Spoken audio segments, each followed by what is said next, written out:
the one and only Leo Biaz. Hey, Leo. I'm excited to be back, my man. It was 9 days in Vegas. We got stuck in the desert, and we had a little hangover remix out there, man. I wore a wig to school once, and they said no headgear was allowed. How did spider web was it tights. Obvious that it was a wig? Yeah. Oh, okay. I was having fun. Wig.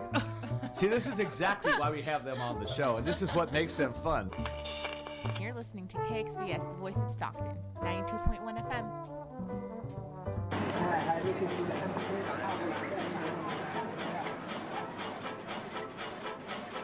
Do you want to relive the golden days of Stockton? Join Nate Knott on Stockton Alive every first and third Monday at 6 p.m. Tune into thevoiceofstockton.org.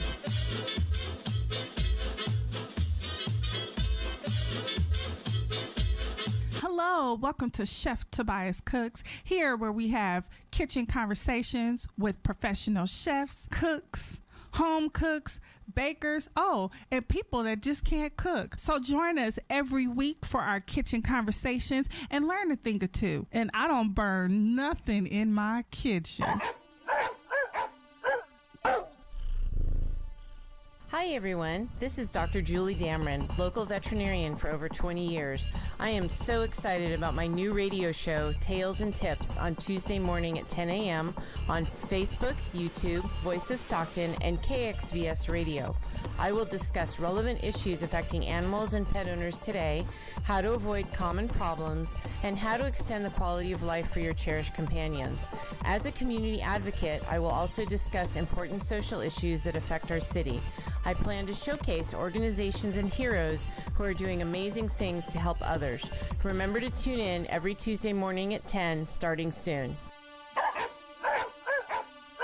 My name is Miriam, and I am the voice of Stockton. KXVS, the voice of Stockton, live. The voice of Stockton at Stone Soup Studio. KXVS.org. The views and opinions expressed in the following program do not necessarily reflect those of KXVS, the Voice of Stockton, or its parents, affiliates, management, and staff.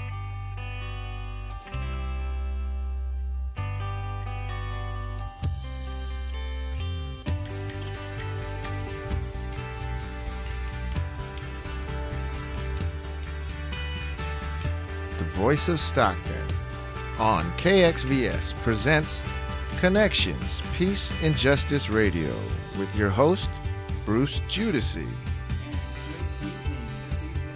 Justice Network Radio with Bruce Judici, editor of Connections, and tonight we have Susan Moraloiko, who is our special guest as a representative of the League of Women Voters, and tonight we're going to talk about voting because today, October 7th, Monday, is the first day that people can absentee vote. And I think the absentee voting paperwork is available today, but I think it's going to go out tomorrow because today was a federal holiday. And so now it is officially election season. And so what we'd like to do is talk to people about why they should be voting and what issues are out there. And I think after this last couple of weeks what we witnessed in Washington, D.C. with the confirmation hearings of Supreme Court Justice, I think we are all very aware of why voting is so very important. I think a lot of people are looking at that confirmation process and saying, well, you know, the Supreme Court is so important because they make judgments on the laws, but really what is even more important is that we vote for people who make laws that then are interpreted by the Supreme Court. So it really shouldn't be up to the Supreme Court to have to give us our most important decisions. It's really in our hands. As voters, we can elect representatives who make laws that are crystal clear, that are not subject to interpretation by the Supreme Court, and that's how our voice is heard. Generally, the Supreme Court has been thought of as being a group of folks who interpret the law and they don't make law, but we are able to, in a democracy, able to vote for people who make laws, and that is what's going to happen on November 6th. So League of Women Voters is a nonpartisan organization and does not endorse any candidate, but is very much in the business of getting people to vote. So, welcome, Susan. Thank you, Bruce. It's great to have you on, and great to have your organization represented by you to tell us what is. So, what does the League of Women Voters do? I think a lot of people think that it's well, just tell me. Well, first of all, thank you for allowing me to come and talk about the League of Women Voters. Yeah. I've been a League member for almost 18 years now, and I'm very proud to be a member of the League of Women Voters.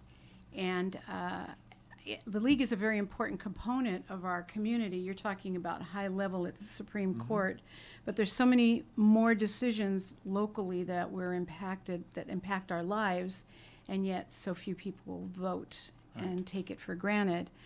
I am very proud to be a member of the League of Women Voters because I follow a history of women who fought very, very hard to make it possible for women to vote. Right.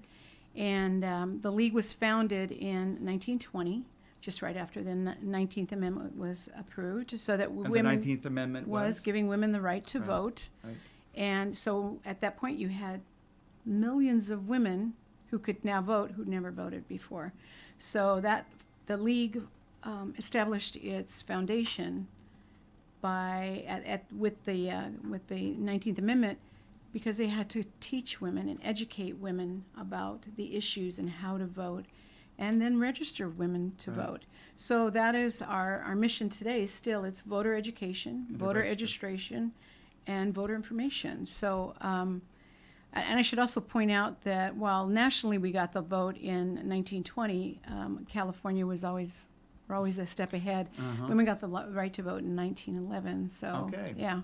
So it's important, and I think people can be easily turned off because they think everything is so complicated. And it can be, and it is sometimes, but when our voting is the very cornerstone, the very foundation of our democracy, and without an informed electorate, that's when we get ourselves into trouble.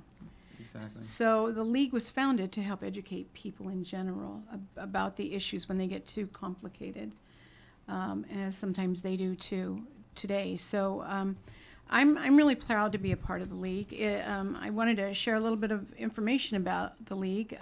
The membership is open to men as well. Okay. So you could be a member of the League as well. Oh, man. Even me. Even you can be a member of the League. Oh, boy. That's pretty open. We're all about voter education and voter services. We are nonpartisan, as you mentioned. We don't support candidates, but we will research the propositions that are on the ballot and make a decision, or items that are issues that are important in the community or statewide or countywide, but only after we do a lot of research first. Right. So we just don't jump into things willy-nilly. So. Right. In fact, in this issue of Connections on the front page are recommendations by the League of Women Voters on how they see the propositions that are coming down. There's 12 of them. Actually, there's 11 of them this time around. And on some of the initiatives, the League didn't take a position. Right. But on some of them, I think on those issues, I think it would be up to individuals to decide whether or not. But these other ones are more public service or I don't know. They impact the greater whole of people, and so those are the ones that the League seemed to take a position on. So the way that we do do this education too, it's not just election time, we're always out there educating the community and educating ourselves first. And that's one of the things that I've enjoyed being a member of the League. At first it was a little intimidating because people are pretty smart in the League, Sure. but that's because they have taken the time to understand and Right. learn. And like with anything we do, when you surround yourself with really smart people, you learn too, and you learn how to do research and learn how to go out into the community and talk to folks. Yeah, because a too. lot of people, and a lot of people are sort of intimidated by that. They say, well, you have to be a smart person to figure this out, but really it's the other way around. Is that you come in with as a blank slate, and you can come in and you just listen to people who are well versed on issues. I mean, you have speakers who come to your meetings and who explain different aspects, and there are some parts of government that are kind of complicated in terms of how things are financed, or how elections happen, or how some of these propositions can be kind of confusing, and sometimes people are purposely misled because they're by people who are either opposing or for it, and they're trying to get people to vote in a way that they wouldn't normally vote if they knew the whole issue. And so it's up to, so an organization like the League of Women Voters can help clarify that. That issue. And we want to encourage voters to learn on their own, too. I mean, you have to, like with anything, if you were going to learn how to cook or build a house or anything like that, you'd want to research and find out how to do it, and that's what you do. And it takes, one of the things that we've started this year, which is a wonderful activity that we've been involved with, is pre-registering 16 and 17-year-olds. We can do that now. We've been out in the high schools. And that's just changed, what, the last couple of years or something? Just most recently. And it's kind of nice. We've been going into economic and government classes in the local high schools and talking to students so and how building. How does that work then, a pre-registration? What happens? Well, they actually fill out, I should have brought a ballot with me, or a registration form with me. They fill out the same registration form that you would fill out, but now there's a part at the very top of there, the registration form that says, are you 16 or 17 years old? You check off that box. And what that does, you'll fill out or a 16 or 17-year-old student will fill out the application the same way that you would. Your name, your address, identification information, that kind of stuff. And then when you turn 18, when one turns 18, I think you turned 18 a couple of years ago. That's right, just a couple. Just a couple. And they'll get a letter from or notice from the registrar of voters that says, congratulations, you can vote. Even if you were born on November 6th this year, you could register if you turned 18 on November 6th. So what we're trying to do is engage students now and build on what they're learning in school, in their economics or their government classes. We go in and we talk about the league and what we do and try to make it not so scary. Yeah. And we tell students the same thing we tell folks. You don't have to vote for everything on the ballot. Right. If you don't understand it or you don't feel comfortable voting for something, or if you don't you're have better enough off. information, You don't have enough information. You're better off voting for what you know than Mhm. not voting at all. That's right. Because, for instance, locally here, we've had some pretty heavy-duty district elections within the city of Stockton, where someone has been elected or some issue has been approved by a mere 1,600 votes, Right. where we live in a community of over 300,000 people. Right. So not all of our voices are being heard. Right. And that's how, I guess that's why it's so important that we do make our voices heard and that we do work together. The idea is, in a democracy, we work together to resolve issues in our community, in our state, in our county, in our country. And that we get to know our candidates too. Absolutely. So it's really, it's one thing to say, well, I'm going to vote for the first person, the first name on for every position. But it's because a lot of people say, well, if I don't know them, I'll just, that seems like a nice name, or that is a nice a nice job title. But really, it doesn't take too much to get to know the local candidates. There are some. When I looked at the list of lieutenant governor people running for lieutenant governor, and even some of the governors, the list was so long in the primary. It was just daunting, and it was difficult to sort out and say, well, maybe there is somebody there who's the best person for me. But when you're looking at local races, there are just a few names that it doesn't take a whole lot of time to figure out, and also the league has forums and speaking. And we like doing the forums because you can sit and listen to and ask questions of, and recognize. Pretty soon you recognize who our local officials are and what they stand for, or what they don't support, or what they advocate for, and they do listen to their constituents. And if it's only a small number of only 1,600 people are reaching out to their elected officials about an issue, the squeaky wheel gets the grease, right? Exactly. And it can be intimidating, and that's what we talk to students about, is that it takes, just like anything, it takes time to learn. You have to educate yourself as well. You have to read, listen to the news, read periodicals. And encourage kids students to do that. Absolutely. so that they're getting legitimate information about candidates and about issues. So we do go out and we do candidates forums. In fact, we have one tomorrow in Manteca because we are the League of Women Voters of San Joaquin County. Tomorrow would be October 8th? Yes, Is that right? Right. Okay. And we're doing it in Manteca for the mayor's race and the city council, and they're doing it in the new transit center there. Okay, in Manteca. In Manteca. What time? 6:30, I believe it 6:30, starts. okay. And we are also putting the finishing touches and trying to get our ducks in a row, if you will, for a local forum here with our assembly, our congressmen, city council members, and the like. And so if folks go to our website, which is sjc.ca.lwvnet.org, League of Women Voters net.org. Or you just go to maybe... or just Google League of Women Voters San Joaquin. Right. And there's information there. Yeah. So we want people to come out and not be intimidated by elected officials because they work for us. That's right. Right? We want them to hear our voices so they know what we want in our community or what we don't want in our community. I mean, when people go to a baseball game or a basketball game, they're not intimidated by the players. I mean, the thing is you can just go there and watch. You don't have to stand up and ask. You're not required to participate. You can just sit back and listen and get a feel for who these people are and whether you believe that they're going to do what you want them to do. Right, and you have to remember too, with politicians and elected officials, they're driven by who makes the most noise, who gets their attention, who's willing to go in and see them or talk to them or write a letter or make a phone call. And if you and I and 1,000 other people do that, we're going to get some attention. Yeah, indeed. I was this is Peace and Justice Network. We're talking with Susan Moya-Loico. I knew you were going to say that. I knew you were going to say that. Susan Moya-Loico about the election coming up on November 6th. And, I was just, and I was struck, and I saw a negative reflection on these two women.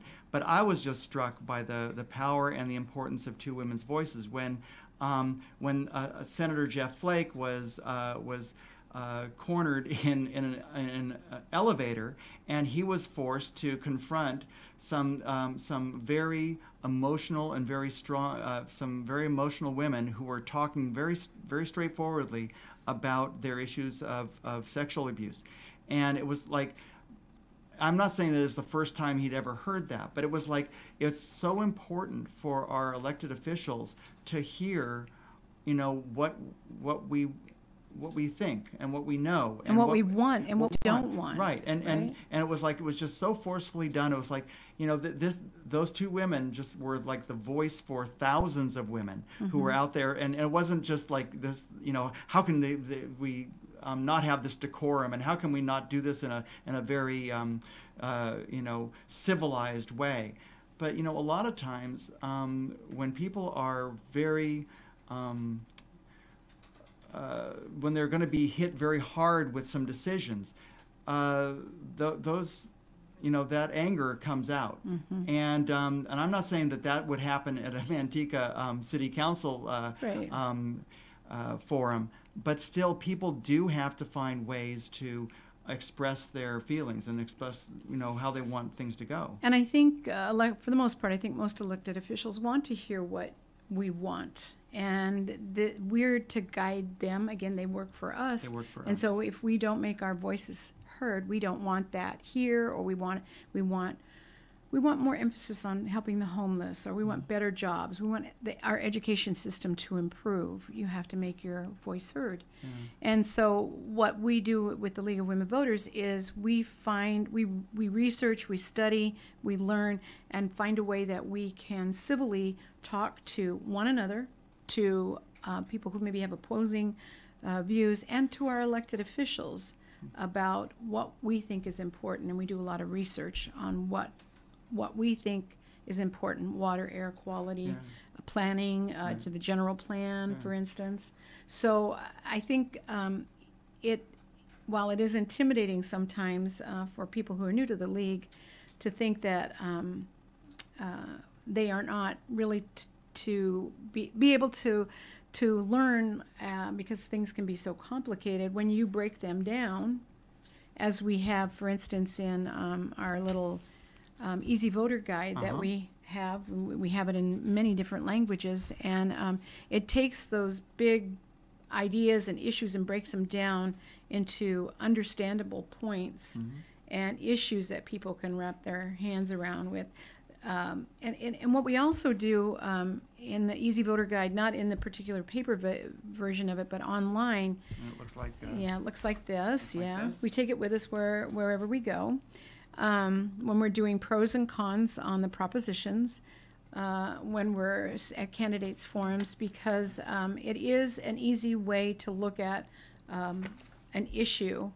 The other thing that we do online, there's an online version that you can look at, which I think we've done in the last few years, is follow the money. Okay. Who's supporting an issue, who's opposing an issue, how much money has been donated for or against, and I think that helps clear sometimes the muddy waters, to understand, to break down the issues so that they're understandable, and then who supports it and who doesn't support it, and who's backing it. That's right.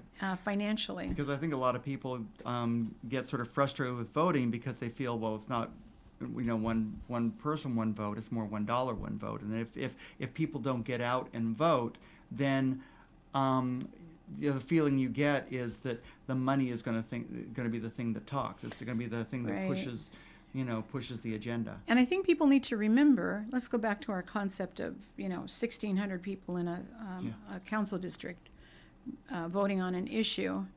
It doesn't make any difference how much money was or wasn't spent if 1,600 people in a district are making a decision for people in that district. Yeah.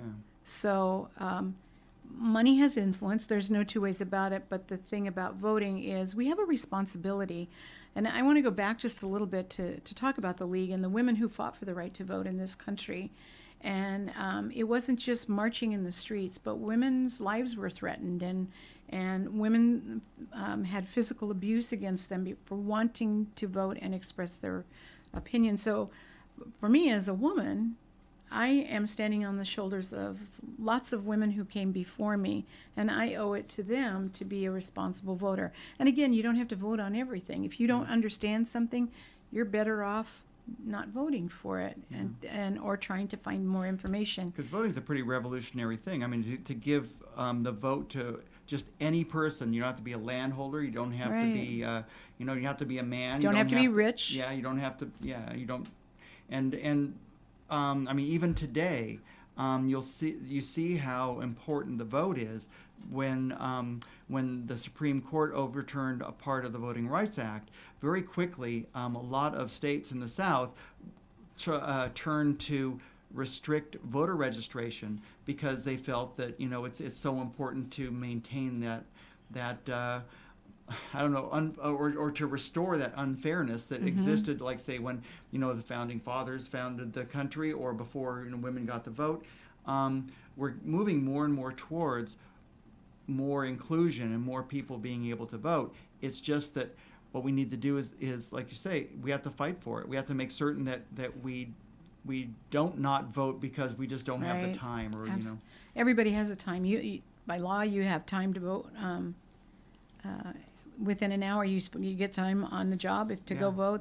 The polls are open now at 7 o'clock in the morning and stay open till 8 o'clock at night. They don't call it absentee anymore, but mail-in ballot. And some people I know in my household, my husband and I like to do the mail-in ballot because we like to take our time and look at it, but we also like to walk into the polling place because we get the little sticker that says I voted. That's right, but then also you don't know. I mean, the thing is, if you vote today or vote tomorrow with a mail-in ballot, something may come up in the next two weeks that makes you think again about what you voted for, and so you might want to hold on to the ballot and walk as long it as in. possible. Yeah, you can. It. So now, we have all kinds of opportunities to say that someone does not have the ability. I mean, people who live outside the country can still vote too. I mean, we've made it really possible, and we're trying to make it easier and easier all the time for people to vote. It's something that we really should. It's something you should do, just like brushing your teeth. You know, I mean, it's something that it is. It should become habit forming, but a lot of people have gotten out of the habit. Or they never got into the habit. They don't see the importance of it, maybe, and every vote counts. Every vote. Every vote counts. So you know, I ran for a District 5 supervisor in Calaveras County, and I lost by 54 votes. See? So I was thinking, oh, you know, all I had to do was switch the votes of 27 people, and I would be in the runoff this time around. Absolutely. And so 27 people. I mean, you say, what one thing could I have done for those 27 votes in terms of going to an event or doing that? But it's also getting more people to come out and vote. Absolutely. And you're to be commended to run for office, because that's pretty intimidating sometimes. No, seriously, it's intimidating. But again, you represent a sector of your community, and your voice needs to be heard as well. So. And really, I think it behooves a lot of us to vote, to run for office. I mean, it's not that difficult to, it's just, it takes a lot of time and it takes a bit of organization. Of course, you're talking to a person who lost. So the thing is that it's not necessarily a roadmap for success, but still it was a very informative process for me. And I'm hoping that it was an informative process for the folks who I went door to door and talked with, and also had forum with, because the issues that I ran on, they got out there, and I don't think they would have gotten out if I hadn't brought them up. That's very true. Everybody brings a little bit something different to an election. This year, I know we're putting the league is putting a lot of emphasis in registering young people, because those that are 18 to 24, those who do register. Let's see, what is it here? So only 50% of them will register, the 18 to 24, and only half of those folks will actually, although half of those folks won't even vote. So you have 25% of those people voting. Right. So here you have young people, maybe they're overwhelmed by the process, but their voice is not being made heard. I'm encouraged, as I'm sure a lot of people are, at the young people that are getting engaged and they're registering to vote. And just a few weeks ago, one of my colleagues and I were at Delta College registering voters for a short hour period, and it was amazing how many people came up and either said, I am registered to vote, or I want to register to vote. Because you don't have a say in anything if you don't make your voice heard. So anybody who's out there who's 18 to 24, not only for people 18 to 24, it's not enough to register to vote. You gotta vote. You gotta vote. And it's really not that difficult. It's really easy. I mean, it's one of the easier things you can do. I mean, it's not like, you know, tuning your car up or something, or you know, repairing a chair. I mean, it's very simple. And like you say, you don't have to vote on every single box. You know? Now, I know in my household when I was growing up, we talked politics. My family talked politics. So that was kind of an easy thing for me. I heard the yin and the yang of it, because I had all kinds of political parties represented in my family. So it was easy for me. When my children registered to vote, they were somewhat overwhelmed, and I said, just jump in. Just start learning, listen to the news, read periodicals, read reputable newspapers, read reputable periodicals. And I think sometimes in this day and age where social media is everywhere, you have to be selective about what you look at, what you read, what you consume, and make sure that you're looking and listening and reading reliable sources and getting accurate information. Right. I mean, if the source documents, and in Connections, we work really hard to make certain that we have factual documentation that comes from reputable sources that will say, okay, well, the budget deficit is this amount. It's been this amount for the past 20 years. This is how, or climate change is happening because here this is the temperature last year. This is the temperature, 20 years ago.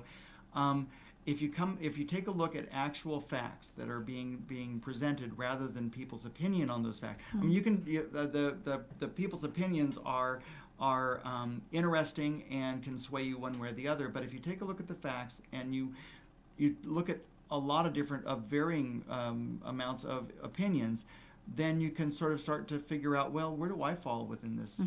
And how do I feel? Scale?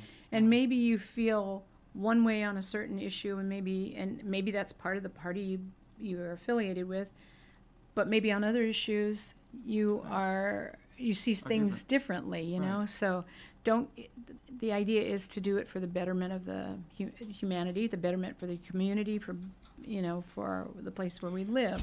Because I think some of the thing that made me most concerned about the Kavanaugh hearings was the fact that the person was a very partisan justice now, and he was nominated by a person who did not win the popular vote. So this is a minority president who is nominating somebody who is very, very strongly acting as if that this is in the mainstream of where the country is. And then they went through a process that is going to be confirmed or not confirmed by a body, the Senate, which is controlled by minority states. Mm-hmm. And what you have is a minority president nominating a person who's out of the mainstream, who is who's being confirmed by a minority of the states. And it was just, I think that's where some of the frustration comes, is that people throw their hands up in the air and say, well, why even vote, if this is the process. But well, that to me makes the statement even louder, that it's important for all of us to vote, for every eligible person to be able to vote and make your voice heard, so that we're not being governed by some minority or some agency or some body of elected officials that were elected by a minority of people, that everybody is engaged.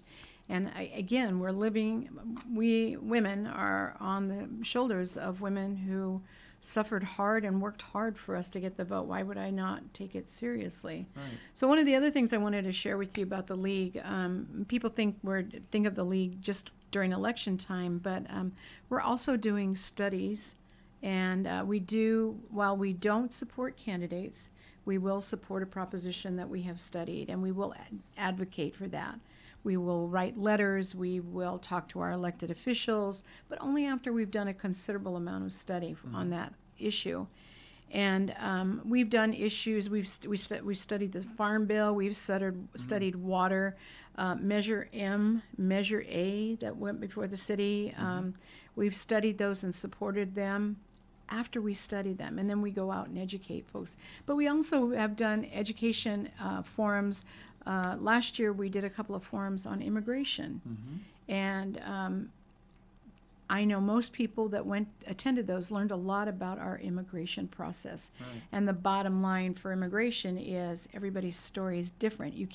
It's not a one-size-fit-all. So maybe somebody from one particular country, it takes them 5 to 10 years to get into this country and become a legal citizen, whereas another country, it could be 15 or 20 years.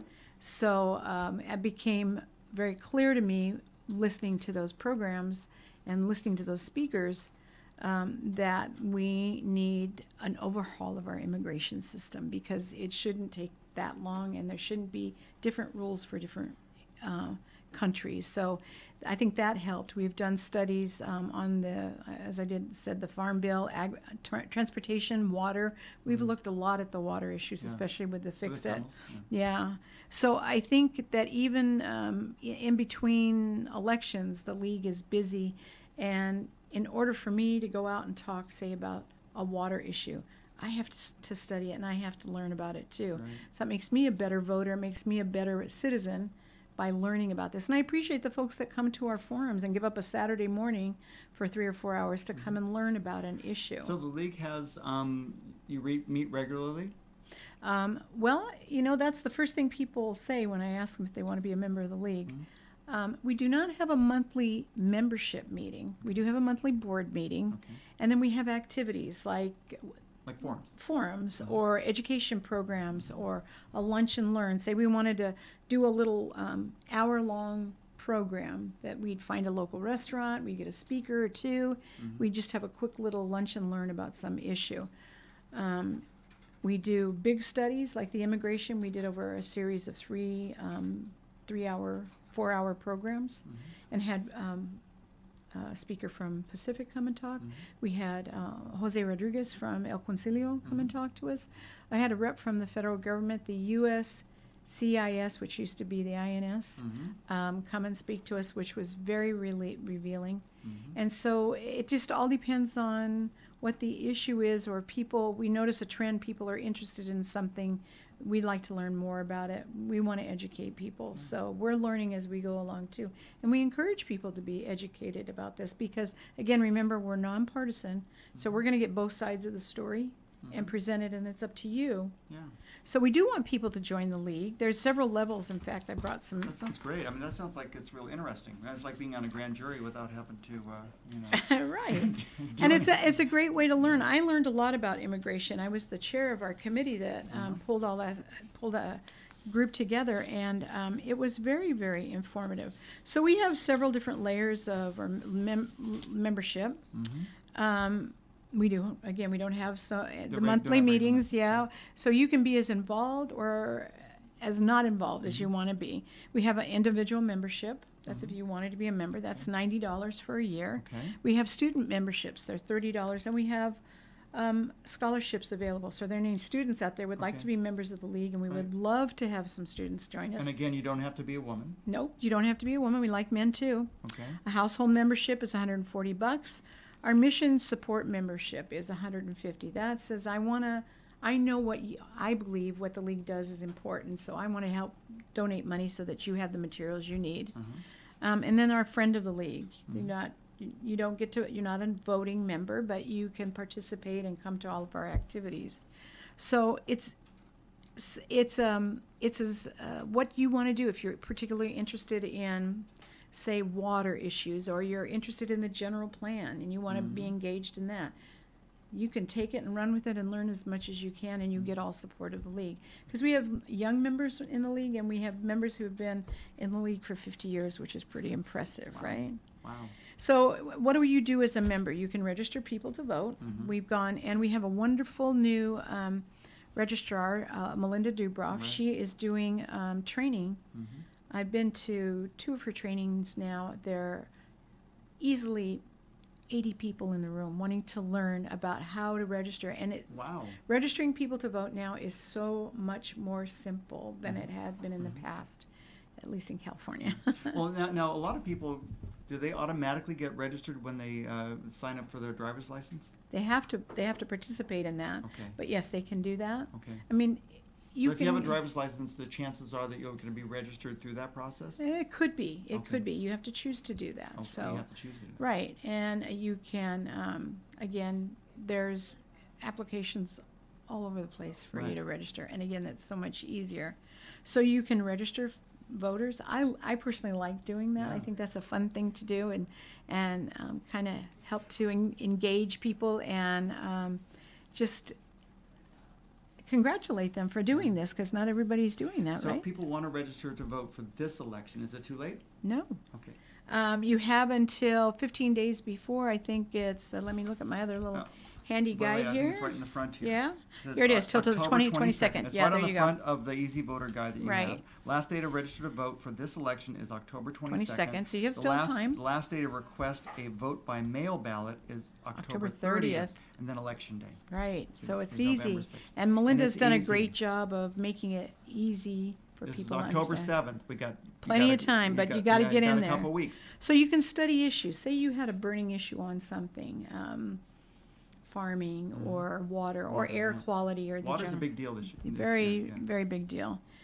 You can coordinate like I did. I coordinated with a group of my fellow league members and said, okay, we're going to do these forums on immigration. Who should we talk to? What should we address? You know, and just coordinate it. You can do that. You can work on pros and cons events. Yesterday I had the privilege of, for the first time, I've always done the pros and cons with some other member of the league. What's the pros and cons? It's the propositions. Okay. Oh, so the pro and the con, right? Which you have there, which we have in the paper, and the voter guide. And so I had the pleasure of going to Ebenezer AME Church. Okay. And initially there were only going to be about 14 or 15 people. When I got there, there was close to 30 people. Yeah. And they asked questions. We went over. I did my research and I made my presentation, and they had a chance to say, well, what about this and what does that mean? On all the propositions? They were really engaged, and it was really exciting. And so you can do that. You can coordinate a lunch and learn program. You can be a part of our advocacy. So one of the things I mentioned before, we supported Measure M and Measure A. Measure M was which? Measure M was the libraries. Okay, right. Right? Right. And Measure A was was the for the additional funding for the police and right. And public safety. Right. So you can be part of that study. You can take a part in organizing candidates forums. It's like having a wedding or a party, and we're all participating. You're going to do this, and you're going to be the timekeeper. Like Earth Day.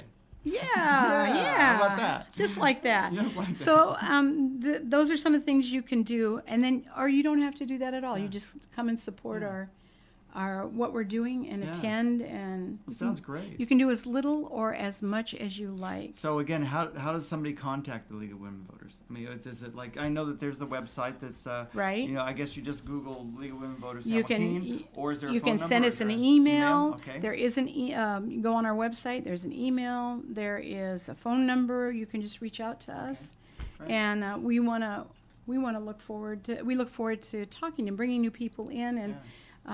Bringing people from different walks of life too, because that makes us better league members. It makes us better citizens when we hear all different points of view. Because I have my point of view, you have yours. Yeah. I learn from you, you learn from me. Stockton's right? great that way. There's just so many different ways to look at things. Is. Well, you know, we have a little bit more time, but because what I wanted to do is also take advantage of your pros and cons, or your discussion, or your understanding of the propositions, because a lot of people look at that big old thick book and they say, what the heck does this mean? And so, but really, like you were saying, is that this year it's becoming more and more easy to figure out what the propositions are about, and this year this election there are 11 on the ballot. One was taken off, 12, right? But one was taken off. Right. And so, if we can go through the ones that the league has taken positions on and discuss those, they're also in your most recent issue of Connections on the front page. Propositions to vote on: housing, water, taxes, ... And it jumps to page 3. So right off the bat. Before you do that, I just want to say I would encourage everybody. Yes, read your Connections. Yes. Read the League of Women Voters and our new California election packet that you showed earlier. Yes. Well, I don't know if you showed that one. You showed the other one, yeah. Big that's the big one you get from the state. And it's becoming easier and easier. And my personal favorite is the print is much larger instead of little tiny print. Yeah. And it gives you the pros and cons as well. So it's not that I say just read the league's information, but look at other different forms of information too. Right. Because, and I've heard that a few times, is that, you know, I don't want to know the details. Just tell me how to vote. It's like, you know, I mean, you should read through. And the thing is that the booklet they sent, that is sent to every voter, every voting household, does seem thick. It's kind of daunting. It may seem to be the thickest thing that you've read this year, but what you might want to do is, you know, maybe take a proposition every day, or you know, just take some time with it. I mean, because what you're doing is you're informing yourself on important issues that affect us every day. And the first two that we're talking about here are going to be talking about housing and a couple of housing bonds. Mm-hmm. And so there's actually 4 general obligation bonds on the ballot this year. The first 4. And a bond is authorizing the state to borrow money. Right. That's the way the state gets the money to do the project that it does. And it also, if you wanted to be part of that, you could buy a bond, and you're promised some interest with that. So what you're doing is you're essentially lending the state money, and then they're going to pay you back with interest. With interest, yes. So. Yeah. And so this is how, of course, this is how everybody buys their homes. You know, they borrow and then they pay it back over time. And one of the downsides, or one of the negative things, and I think one of the things that Governor Brown would say about bonds, is that why not fund something with just regular tax general fund money rather than borrow it and having to pay the extra interest on it. But of course, some of these purchases are big ticket items that you can't really take like $4 billion out of the general Unless fund. people and are pop it rich down. like you, they have to buy their house and That's pay right. over a period of 30 years, Exactly, right? right. Yeah, so and that's what these bonds are about. And I'd like to emphasize, too, when you start reading this, you're reading these bonds are in millions and billions of dollars, and that's very daunting. Yes. But the state is required not to spend more, get more in debt than beyond 5% of the budget. Okay. So while we're talking millions and billions, we're only talking about 5% of the budget, and they have to stay within that 5%. Okay. Okay? Okay. So yeah. So the cost of these things seems like quite a bit, but as we all know, especially when we're talking about housing, housing's expensive in California. Very. Yeah. In fact, according to this bond here, we are one of the most, if not the most expensive places to live in the United States. Yeah. So if you're talking about that first proposition, affordable housing bonds, Yes. this would allow the state to sell $4 billion, there's that one, Yeah. in new bonds to pay for existing affordable housing. Money would go toward low-income residents, veterans, housing near public transportation, and farm workers. Very nice. So, you would think that would be, especially since we're in sort of a housing crisis right now. People are having a hard time to find rentals. Right. But, so let's take just a real quick look at people who are for it. Say California needs more housing for hardworking families, seniors, and people with disabilities. Prop 1 honors veterans by helping them buy a home when they return from service. People against, these are just abbreviated, they say Prop 1 would only provide housing for a small number of people, about 30,000 a year. If California keeps borrowing money, all residents will end up paying higher taxes. So here's a good one to say, I'll give you an indication to follow the money. So who's saying yes on this? Yes. So far, the yes on this Prop 1 has raised $41.3 million. Wow. So you have folks like Zuckerberg and his wife Mrs. Chan, Mrs. Zuckerberg, yeah, Facebook. You have realtors, contractors, builders, housing agencies, and they have all donated around $250,000. And those are all people who would receive money, who would they would benefit from this. There would be benefit from the jobs, bonds, right? exactly. Not only would we have having, Right. but Right. jobs. Right. So on this particular one, there was not a whole lot of information. But now the You mean information on I the- have on the people who on the were no, against. this is my information is probably older, Yeah. so you can keep looking and keep going on the league's website if you'd like. Right. You want to go into the others, or you Sure. got time for that? Definitely, yeah. We have about Okay. 10 more minutes. So, so the next one is a homeless housing bond, and so this is for I guess. Which one was that? That one? Number 2. Okay. This is for Yes, mental health housing program. Okay. So if this one is approved, Prop 2 would allow the state to sell up to $2 billion in bonds to help pay for the new mental health housing program, up to $140 million from Prop 63. So this one's a little bit more complicated. We approved Prop 63 in 2004 to help pay for mental health services. We're going back to that and say, okay, part of our problem with the mental illness issue is people don't have homes. They're out on the street. So maybe we should provide housing for those folks. So we want to borrow some of that money that we've already approved on Prop 63 that we approved in 2004. Yes or no? It's a question. Do you want to do this? So some people say the best way that support this say the best way to help someone with mental illness is to get them in a place to live that they can live.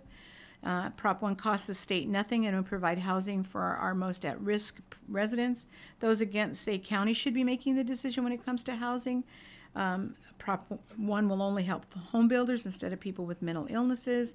Prop 1 will only provide housing for a small number of people. California pay higher taxes if the state keeps borrowing money.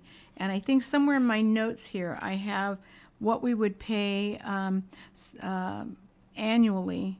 If Prop 2, it would be up to $140 million from Prop 63 funds could be used each year. To pay off these bonds. Yeah.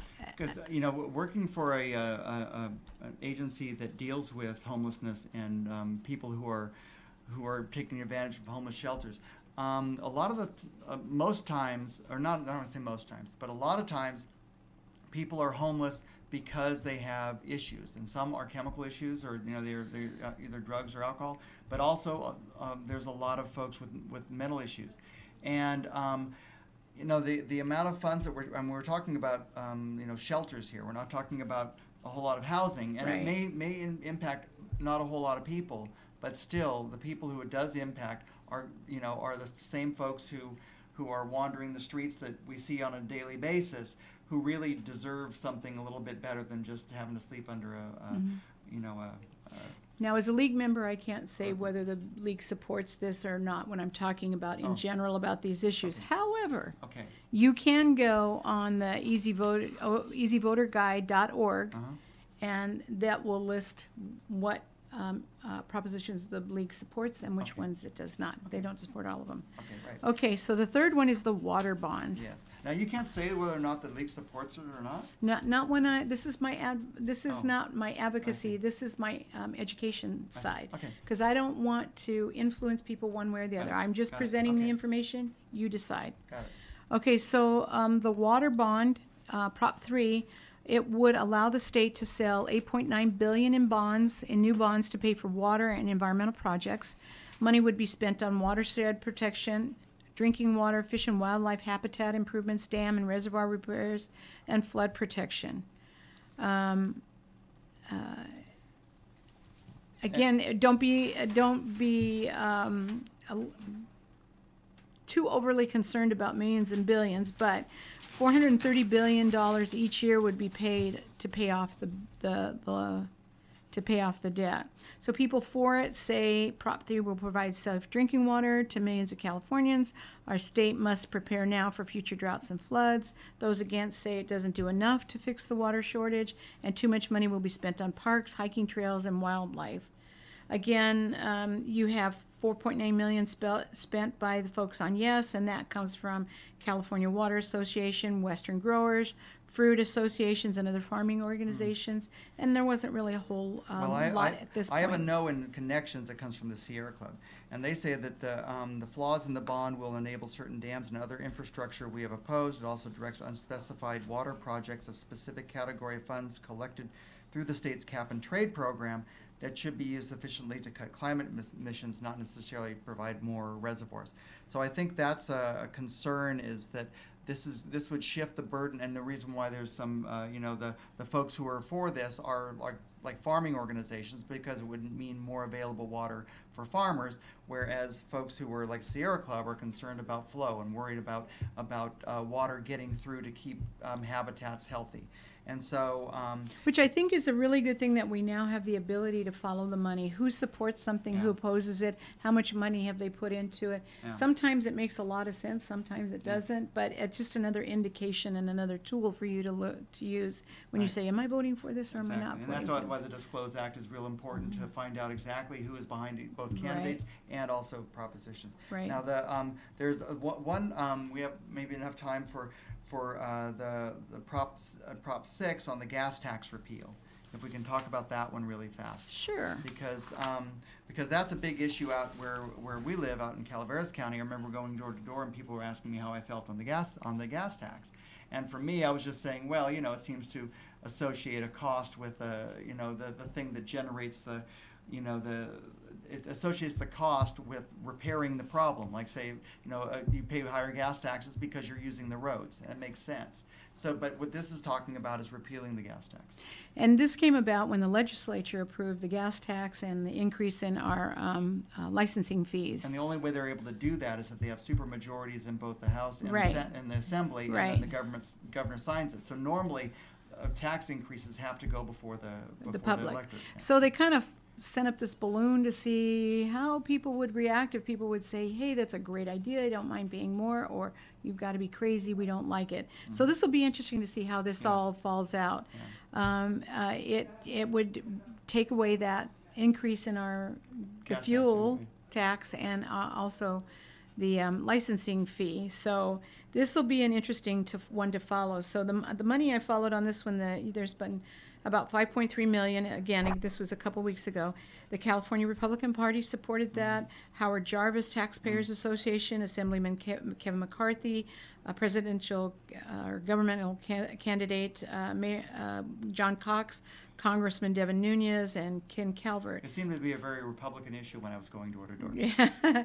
No, they've raised $33.7 million, and that's the California Alliance for Jobs, construction companies, carpenter unions, trade council, labor unions, and United Contractors. And those are all folks who would get money for improving our roads. Right. They'd have jobs. Right. So you're seeing $5 million for and $33 million against. Right. And so that's why you might see a whole lot more no's than yeses when you're turning on your TV these days. Yeah, absolutely. Yeah. And we're going to get bombarded by those quick little,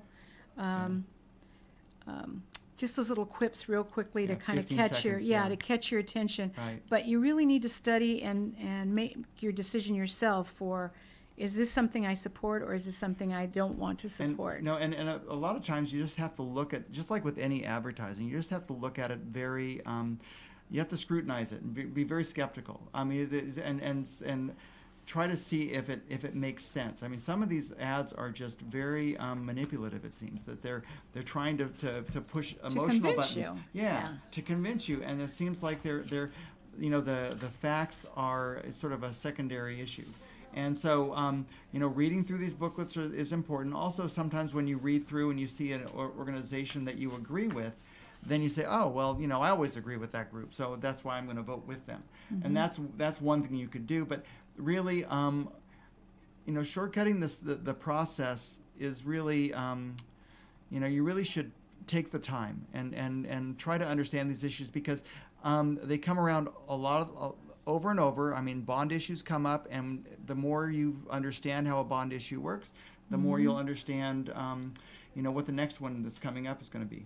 So it's just a matter of keep educating yourself. Yeah. So it's kind of like baking a cake. If you leave something out. Yeah. If I leave out a portion of the, if I leave out the flour. Yeah. It's kind of like if I leave out one part of the community. Yeah. My cake's going to fall. Right. My government's not going to do as well either. And that's the thing that's concerning is that a lot, I would say most elections that we've had has been decided by a minority of the electorate. That's true. And so if we have, so that means the majority of the people do not have a say in their government or have chosen not to have a say.